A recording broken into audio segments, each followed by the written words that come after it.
It's not right, it's not fair, but BYU CFP woes have laid bare the flaws with the college football playoff.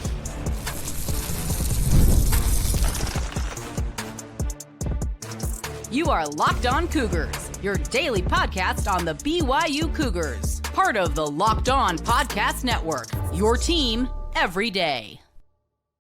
What's up, everybody? Welcome into Locked On Cougars, your daily podcast focused on the BYU Cougars. Thank you once again for joining us here on the Locked On Podcast Network, which is America's #1 sports podcast network. I'm Jake Hatch, executive producer of the KSL Sports Zone in Salt Lake City, Utah, and a 14-year credentialed media member at BYU. I am your resident expert and insider as your host here on this podcast. And as always, thank you for making Locked On Cougars your first listen of the day. Coming up on today's show, we're going to talk about the woes, the travails, just the overall just negative vibes around the college football playoff and the committee that ultimately set the field yesterday, spurning BYU and Notre Dame in the process. We'll get into all of that. Then we're going to talk about Notre Dame chickening out in terms of their opportunity to play against BYU and what could be the best or could have been the best non-playoff game of the season. And the Fighting Irish chickened out. We'll talk about that. And then we'll get to know a little bit about Georgia Tech, BYU's official dance partner when it comes to the Pop-Tarts Bowl. So we'll get to all that ahead on today's show. It's all brought to you by our friends over at Game Time. Download the Game Time app today. Create an account, redeem the promo code LOCKEDONCollege, and get $20 off your first purchase. All right, so yesterday was a disappointing day for BYU fans because it proved once again that BYU, no matter what they did outside of had they been able to pull off an upset of Texas Tech, there was no way the BYU Cougars were getting inside the college football playoff at large field, and ultimately finishes the second team out behind, wait for it, the Notre Dame Fighting Irish. Now, looking at it on its head, BYU got treated very, very poorly by this college football playoff committee. In fact, it's the second straight year that BYU has had that same type of treatment, despite the fact that they are now 22-4 over the past two seasons combined. It's not sure ultimately what BYU is going to have to do to earn that respect from the college football playoff committee. And in some ways, I thought BYU and the Big 12 also did themselves no favors. They should have been speaking out more vociferously, maybe after the first or second iteration of those college football playoff rankings, when it was already being set that the narrative was that BYU wasn't worthy of being in the playoff field. That's when they needed to speak out. Guys like Brett Yormark, who put out a statement that just seems absolute asinine in retrospect, to say that we want to earn it on the field. And I said, if you want to earn it on the field, Brett, you got to be able to get into the playoff field. Yet again, for the second straight year, the Big 12 is relegated to, count them, one team in the playoff field. Yes, that Texas Tech team, they're absolutely legitimate, but two losses for BYU to Texas Tech have done in or did in BYU's chances of playing in the playoff.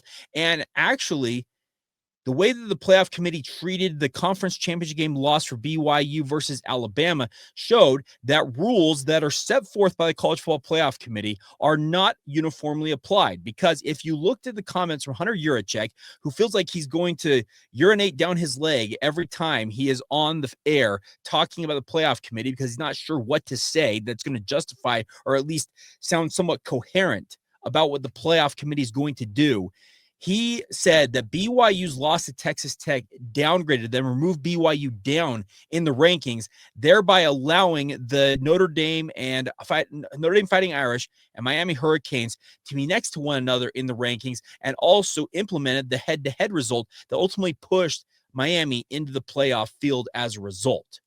Did Alabama suffer the same fate after getting blown out in the SEC championship game? Nope, they sure didn't. They stayed static at 10. The logic, the tradition, the rules that were applied last year when BYU had a head-to-head win over, wait for it, SMU, did not apply in this circumstance either. It is a moving goalpost. There is no good answer for BYU and their ability to get anything positive out of the college football playoff. And in some small way, BYU's loss to Texas Tech and the fact that the college football playoff committee use an exception and move BYU down in the rankings ultimately cost the Notre Dame Fighting Irish their spot in the college football playoff as well. So I get why the Notre Dame Fighting Irish are upset, because all the projections heading into Selection Sunday showed that the Notre Dame Fighting Irish, no matter the fact that their playoff committee, or not the playoff committee, their playoff resume, much like Miami's, much like Alabama's, much like Oklahoma's, actually paled in some ways in comparison. Actually, no, it didn't in some ways. It paled in comparison to BYU's. They still find themselves on the outside looking in. The simple fact of this is that the playoff committee is doing itself no favors. It has become personas non grata, and they are the people that people absolutely loathe right now. What good did having the playoff committee chairman at one point in Mac Rhodes do for BYU in the Big 12? Nothing. What did Brett Yormark do in that room? Apparently nothing. It just doesn't work the way it's being constructed right now for the playoff, because it is laid bare. 8 of the playoff slots were allocated to 5 for the SEC, 3 for the Big 10. Guess what? Every one of those slots worth an average of $4 million. So the SEC is now $20 million richer. The Big 10 is now $12 million richer. And oh, by the way, the rest of the conferences, the G6, everything else gets $4 million a pop. Tell me that this is supposed to be equitable. Tell me this is supposed to be fair. I never expected it to be fair, but I also expected the fact that the College Football Playoff Committee would actually explain exactly why they didn't want you in the playoff, instead of giving me some gobbledygook, blah, blah, blah nonsense, what that makes zero sense whatsoever when it comes out of their mouth, and then just essentially say, yeah, screw you, BYU. That's the tough part to stomach in all of this for BYU, is that they have all but done everything it feels like they possibly could do to earn the right to play in the college football playoff, to have a chance to win a national title for the first time in 40 some odd years. And yet again, the goalposts move again. BYU has done the work. They have won the games. They have been competitive, if not downright elite, in a Power 4 conference. And somehow, yet again, the carrot that's dangling out there, in theory, of chasing a national title is just yanked right away and pushed further out down the line. Does that mean BYU can attain it one day? No, they can attain it one day if they can finally just break down the door. But it sure feels like the way that the playoff is trending right now, are we going to be hurtling towards 16, if not 24 teams when this new alignment or the new changes to the playoff are coming on January 23rd? I actually think 12 is not a bad number. I really don't. But unless the rules are going to be uniformly applied, which this cycle proved that they absolutely are not. In fact, they apply to certain teams and don't apply to others, and other rules. It's haphazard at best, and it's downright malicious at worst. And unless we're going to have uniformity, which, funny enough, college basketball, they get it right. Net ratings, having strength of record metrics, all that stuff is down to like the nth degree. It's all calculated by the college basketball selection committee when it comes to the NCAA tournament. Why can't we do that for college football? Oh, wait, it's corrupt. It's always been corrupt, and it will continue to be corrupt until ultimately somebody figures out how to control this. Am I holding my breath it's ever going to be under control? No, I'm not. It just sucks for BYU, Notre Dame, and others who get hosed in the process. Now, speaking of the Notre Dame Fighting Irish, they turned tail and ran, quite literally. They decided, you know what? If we're not going to get the college football playoff, we're not playing at all. It cost BYU a big opportunity on a big stage, and we'll explain more about that next right here on Locked On Cougars. Thank you once again for making Locked On Cougars your first listen. I want to remind you guys today's show is brought to you by our friends over at Game Time. The World Cup is coming back to North America for the first time since 1994. And with 48 times for the first time ever, it's going to be absolutely massive. Let's be honest, getting tickets is probably going to be the hardest part about this. That's why Game Time in their app is clutch. It gives fans a real chance and a real advantage when it comes to snagging the seats. You can track prices in real time, get alerts when great seats open, and buy those tickets the moment they hit the app. The best part is it puts the power back in your hands and makes getting to the World Cup realistic instead of impossible. That's the best part about this. The seat view feature is game changing. You can literally see what the pitch looks like from your exact seat before you buy. Pick a game, tap a section, and have your tickets locked in within minutes. No confusion, no hunting for fine print. And the best part is prices include fees up front, which I absolutely love. It's the best part about this app. You know exactly what you pay, and there's no last second surprises when you try to check out. So take a guess. We're going to buy your World Cup tickets and every match, concert, or event beyond that with Game Time. Download the Game Time app, create an account, account, redeem the promo code Locked On College for $20 off your first purchase. Terms apply. Again, download the app, make an account, and use the promo code Locked On College for $20 off. Swipe, tap, ticket, go. It's all courtesy of Game Time. Thank you once again for making Locked On Cougars your first listen of the day. Hope you all are doing well out there. We got a new thing coming to Locked On literally today. We've been teasing it for quite a while now. Thank you once again for making Locked On Cougars your first listen today. As I said, thank you for making Locked On the #1 sports podcast network. But if you are a true diehard Cougar fan, and I know a number of you are, they're already in our Locked On Cougars Insider group, there is a new look when it comes to our insiders group. It's called the Everyday or All Access tier. Is built for you. You'll get one-on-one text access to me, as many of you already know, all access episodes, an exclusive newsletter, and a 15% discount to the Locked On merch store. A lot of you ask me where you can get hats like this, Locked On merch. Well, this is your opportunity to get just that. Head to lockedoncougars.supercast.com to join the Everyday Air program and unlock all access levels. You can find the link also in our show notes. So check that out today. It's our brand new all access membership if you want to be just kind of like a super fan when it comes to Locked On Cougars. All right, so Notre Dame got so up in their feels yesterday after they were spurned by the College Football Playoff Committee. They decided not to just complain about it. They decided to take their ball and go home, quite literally. Notre Dame put out a statement saying that they have decided they will not participate in any bowl games this season. They were in line, and it was very clear that BYU and Notre Dame were lined up to play in what they call the People's Championship, the Pop-Tarts Bowl in Orlando, Florida at Camping World Stadium. It would have been the best non-bowl game. Absolutely. The first two teams out of the college football playoffs squaring off in Orlando, Florida, 2 days after Christmas. It would have been an absolute spectacle. Two very strong fan bases going head-to-head, obviously, and ultimately an opportunity for one or both of these teams, I guess, in some respects, to show the playoff committee that what they missed out on. So what does Notre Dame do? Instead of accepting that challenge, they decide, we're chicken. We're not going to do it. And I will give credit to Steve Loom, who's a longtime sports columnist here in Salt Lake City, writing for both the Deseret News and the Salt Lake Tribune at different points during his writing career. He said, the school, Notre Dame, that gave us the underdog against all odds story of Rudy just quit. He's not wrong. It's absolutely insane that Notre Dame got so up in their feels that they ultimately spurned an opportunity to go out and make an impression on a football field and ultimately do away with an opportunity to play against BYU. Now, does that have anything to do with BYU? I don't necessarily think it does, but it also adds to the lore that Notre Dame does not have much interest, if any, in playing Brigham Young University. Many of you might recall BYU early on in their independent era signed a 4-for-2 deal with Notre Dame. It was supposed to, if I recall correctly, 4 games against Notre Dame in South Bend or in other Shamrock Series games, and 2 of them were going to be in Provo, Utah. Well, that ultimately got revamped to a 2-for-1. Speaking of 2 road games for BYU, 1 home game.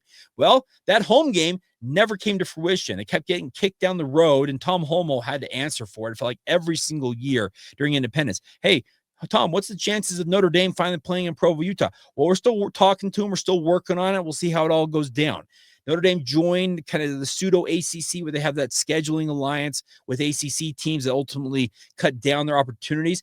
And then in the end, to, quote, fulfill their contract, because it was not a fulfillment because they never played in Provo, Utah, they played what they called a Shamrock Series game, which gives Notre Dame like access to like 80% of the tickets in Allegiant Stadium against, wait for it, BYU. All of us will recall that game. Any of you recall it? I was there in person watching it. Jaron Hall was not himself, and BYU got beat pretty soundly by Notre Dame.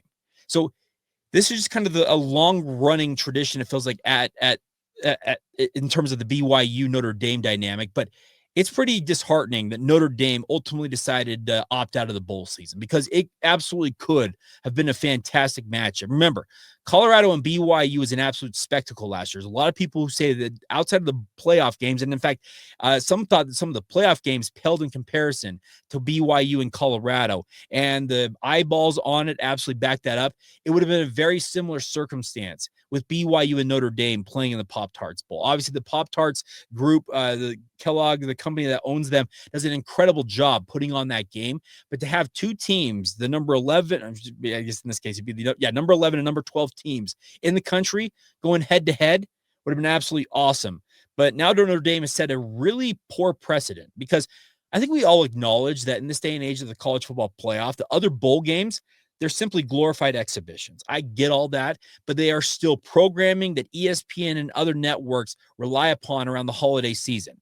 You can't tell me you've gone to a holiday party, been so bored out of your mind that you turn on insert bowl name here, the Cure Bowl, Birmingham Bowl, famous Idaho Potato Bowl with no name, it feels like, out there, just to have something to watch. That's why bowl games exist. And the sad part is, with Notre Dame opting out now, it's ultimately going to cause other programs who, like, once again, are up in their feelings and upset about the situation, are going to say, you know what, we're out. And by the way, we just saw two teams from the Big 12 in Kansas State and Iowa State who opted out of the bowl season. Theirs was due to coaching situations. Chris Kleiman retiring at Kansas State, ultimately Matt Campbell leaving Iowa State for Penn State. You know what the Big 12 did because they spurned their opportunities to play in the bowl season? Fined them $500,000, $500,000 each for those two schools deciding they're not going to play in the postseason. I respect that. I respect the fact that they find their own, speaking of the Big 12. Notre Dame doesn't answer to anybody, so they will not be fined. They will not pay a price, but they are suffering in the, public eye in terms of, you guys are quitters. You're chicken. I saw a bunch of AI signs saying play like a champion today, unless you don't make a college football playoff or you have to play BYU, then don't play. It's a bad look. It's a tough look, and it sucks because it would have been, I think, a phenomenal matchup.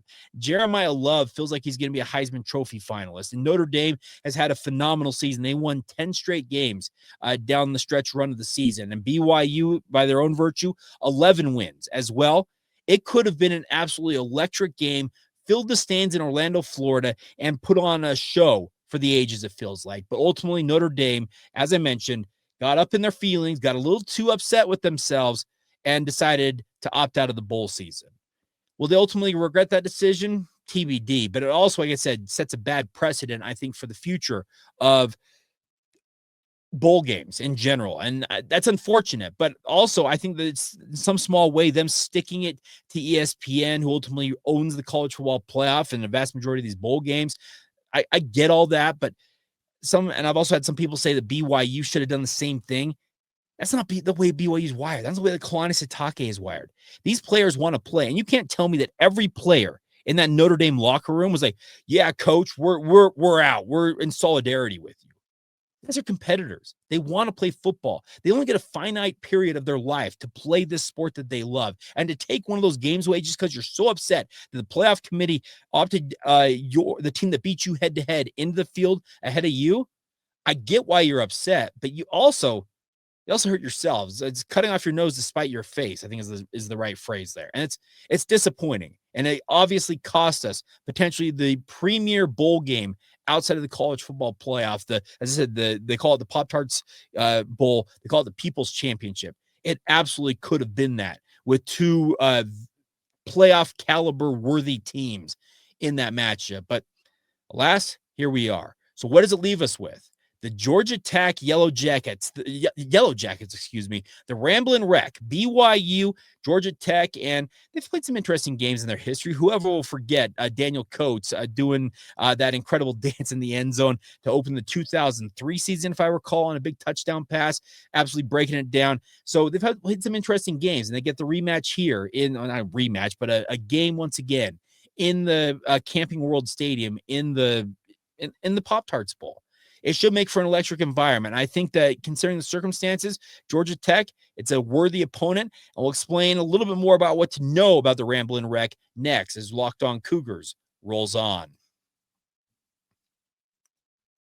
Today's show is brought to you by our friends over at Omaha Steaks. Now, the holidays come with two big goals: feeding people well and finding gifts they'll actually love. Those can be two very specific things you can struggle with. And when you want both handled in one move, Omaha Steaks is the way to go. From hosting to gifting to deliver the world's best steak experience right to your door. And right now, because during their Sizzle All the Way sale, you can stock up and save in a huge way, 50% off at omahasteaks.com. It gets even better as well. Locked On College listeners get an additional $35 off with the promo code COLLEGE at checkout. So already 50% off, another $35 tacked on top of that using the promo code college. I love how easy it is a gift, shows up frozen, packed beautifully, and ready to cook.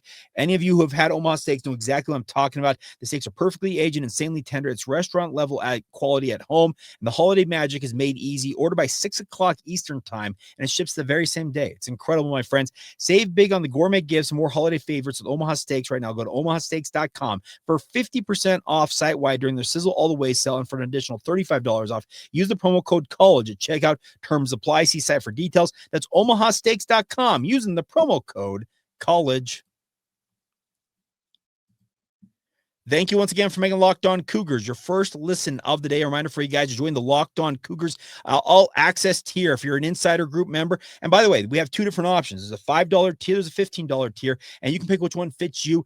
Go to lockedoncougars.supercast.com and check it out today. It's a brand new era of what we're doing here on Locked On Cougars, and hope you guys, many of you, will be along for the ride as we get going here with this, because this is day one. And by the way, some of you also asked, I know some of you like Tyler, who's already in the Insiders group, has asked if they can gift subscriptions. Well, this new tier, this new all access membership that they've added, the Everydayers Club, it allows you to gift subscriptions, and obviously it's the holiday season. So if you want to get in on that, go to lockedoncougars.supercast.com and get started today. All right, so BYU and Georgia Tech, they're going to be facing off December 27th in the Pop-Tarts Bowl.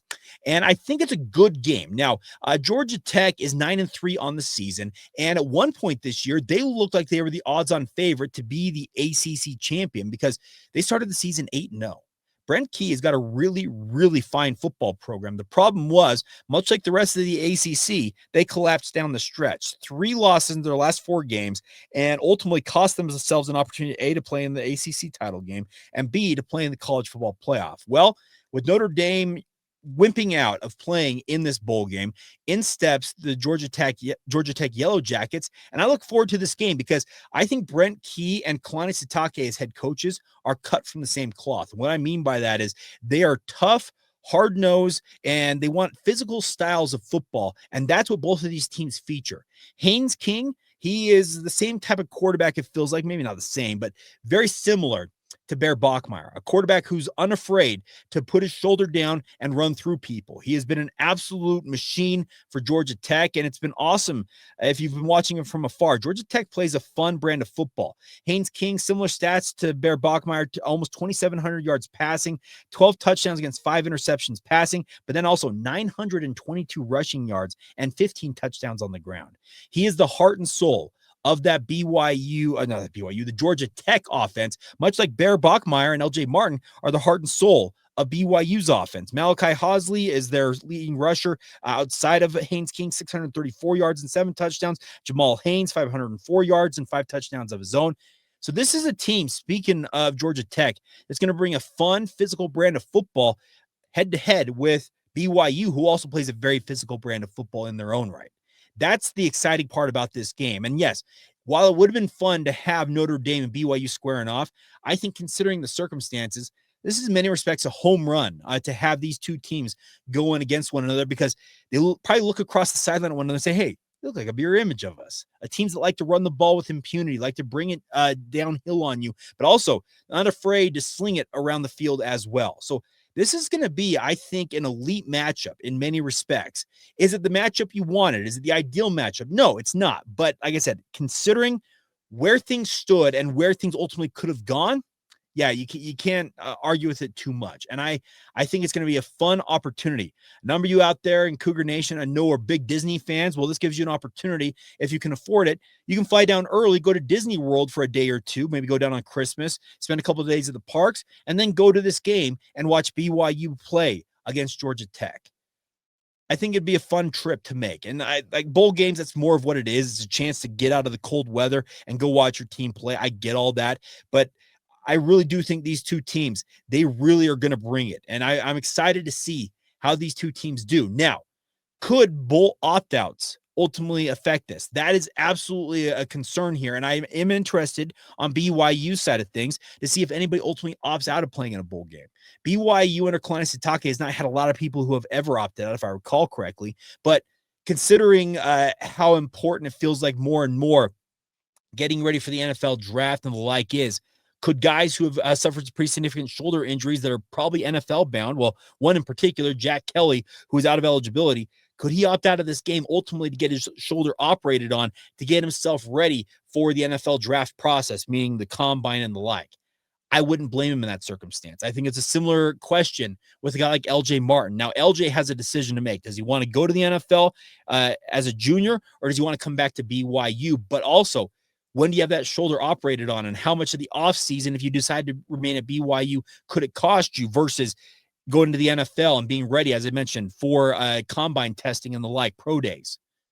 There is a lot to be talked about and obviously examined by all of these players, but it is my sincere hope that we get as close to full strength on these rosters as we possibly can get. The nice part is a lot of them shouldn't have guys who have hit the portal already, because the portal isn't open officially till January 2nd. Now, we already have seen that LaMason Waller, a freshman from this year's BYU football team, already announced he's going to be entering the transfer portal, so you can expect that he won't be playing in a game like this.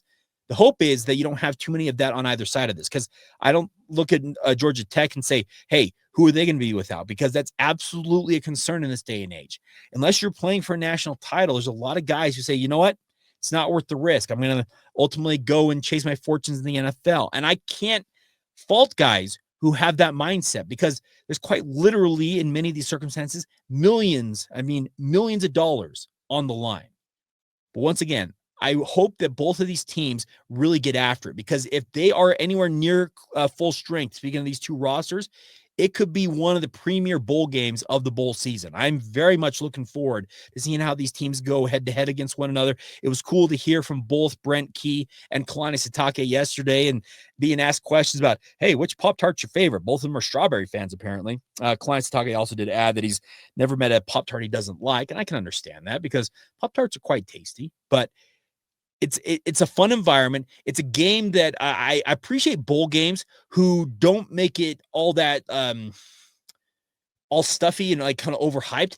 It's pretty loose from what I've seen from the Pop-Tarts Bowl. And for one, I think it'd be a phenomenal experience. Now, TBD if I ultimately get down to the game, because it is the Christmas season and I already spent some money going to the Big 12 title game, but I think it would be a phenomenal environment. I'm hoping these two fan bases show out. Georgia Tech, obviously, being in Atlanta, it's not necessarily a super long drive. It is a drive from Atlanta all the way down to Orlando, but it is drivable. BYU, there's a ton of direct flights. It seems like every major airline, both in Salt Lake and Provo, has a direct route to Orlando, Florida. Gee, I wonder why. No, it's because of Disney World. Let's be very clear.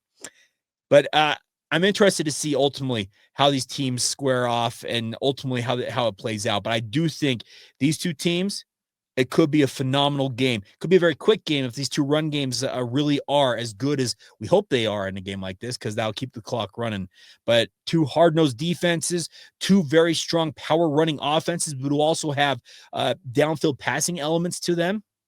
I think it can make for a very, very fun matchup, and we'll ultimately see if we get the electricity and the hype and the pomp and the circumstance and everything else they expect, as they call it, from the People's Championship. Ultimately, the winning team gets to pick which Pop-Tart they bake in their on-field toaster.